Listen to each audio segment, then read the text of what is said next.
আমাদের প্রত্যেকেরই উচিত আমাদের চারপাশে একটা বাউন্ডারি সেট করে নেওয়া, যাতে আমাদের আশেপাশে যে সমস্ত লোকজন আছে তারা যেন এটা বোঝে যে যতটা সস্তা তারা ভাবে ততটা সস্তা আমরা নই।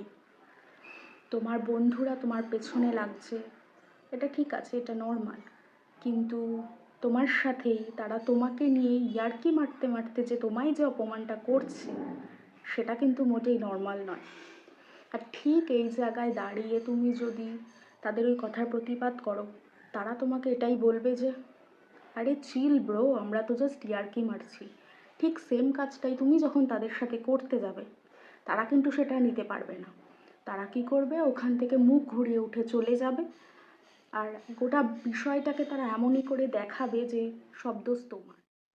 তাই নিজেকে এতটাও সস্তা বানিয়ে ফেলো না যাতে মানুষজন তোমাকে বস্তা ভেবে পা মুছে দিয়ে চলে যায়। তাই নিজের চারিদিকে একটা বাউন্ডারি সেট করে দেওয়া প্রয়োজন। সরল সেটা ঠিক আছে, কিন্তু সরল হতে হতে বোকা হওয়াটা কিন্তু মোটেই ভালো নয়। হওয়া ভালো, কিন্তু বোকা হওয়া ভালো নয়।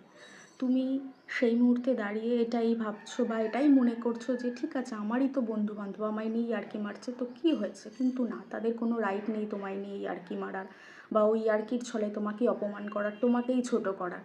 ঠিক সেম কাজগুলো তুমি যখন তাদের সাথে করতে যাবে, তারা কিন্তু সেটা সহ্য করবে না, তারা সেটা নিতেই পারবে না। তারা সেখান থেকে উঠে এমনভাবে মুখ ঘুরিয়ে চলে যাবে যে তারপরে তুমি হাজার চেষ্টা করলেও, ধরো তুমি সেটার জন্য তাদের কাছে সরি চাইলে, তারা কিন্তু আর ফিরে আসবে না। সো এই সমস্ত টক্সিক পিপলদের কাছ থেকে নিজেকে সেফটি রাখার জন্য নিজের চারপাশে একটা বাউন্ডারি সেট করে দেওয়া ভীষণ দরকার। তুমি মানুষকে সেটাই দেখাও যেটা মানুষ তোমায় নিয়ে দেখতে চায় বা তোমায় নিয়ে যেটা ভাবে। তুমি মানুষকে সেটাই দেখাও মানুষ যেভাবে তোমায় দেখতে চায়। আড়ালে আড়ালে কিন্তু তুমি ঠিক তোমার কাজটা করে যাও। মানুষ তোমায় দেখবে, কিছু কিছু সময় দেখতে চায় বা এইভাবেই দেখাতে চায় যে তুমি কতটা বোকা, তুমি একটা ওর্থলেস পারসন, একটা হোপলেস পারসন, তোমার উপরে কোনো আশা রাখা যায় না, কোনো এক্সপেকটেশন রাখা যায় না, এটসেট্রা এটসেট্রা। ঠিক আছে, তাদেরকে সেটা ভাবতে দাও, কোনো সমস্যা নেই। কিন্তু তাদের কথা শুনে তুমি ডিমোটিভেট হয়ে পড়ো না।